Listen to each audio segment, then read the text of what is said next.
exponent x plus 5 exponent x over 5 equals 70, okay?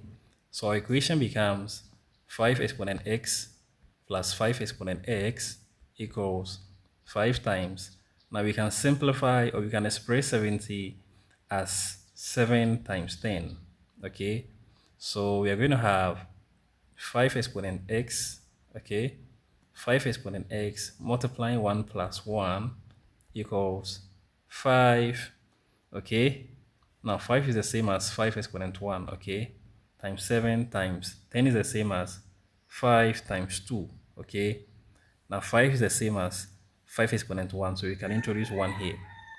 Alright, so our equation becomes 5 exponent x times 2 equals 5 exponent 1.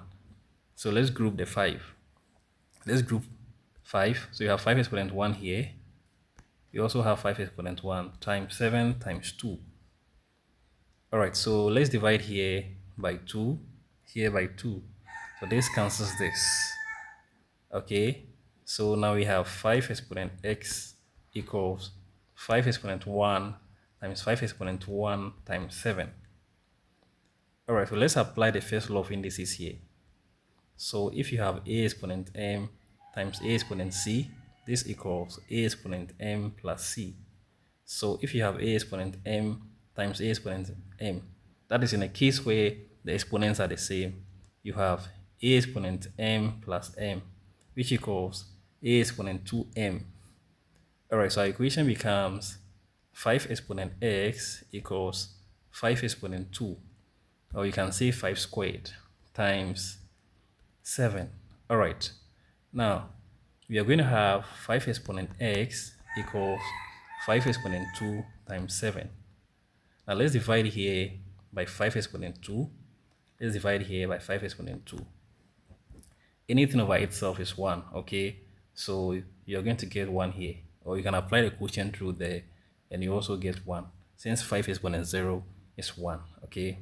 So let's say this and this will cancel. So we are going to have 5 exponent x over 5 exponent 2 equals, okay, equals 7. Now let's apply the quotient rule.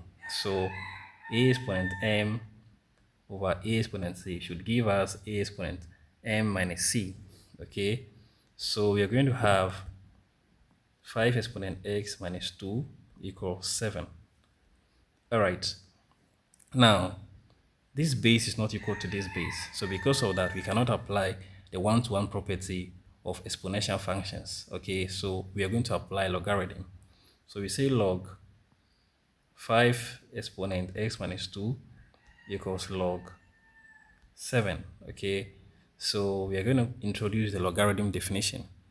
So log a exponent n base b should give us n log a base b. So our equation becomes x minus 2 times log 5 equals log 7, okay? All right, so let's divide here by log 5, here by log 5. Now, we've already said that anything divided by itself is 1. So log 5 over log 5 gives us 1.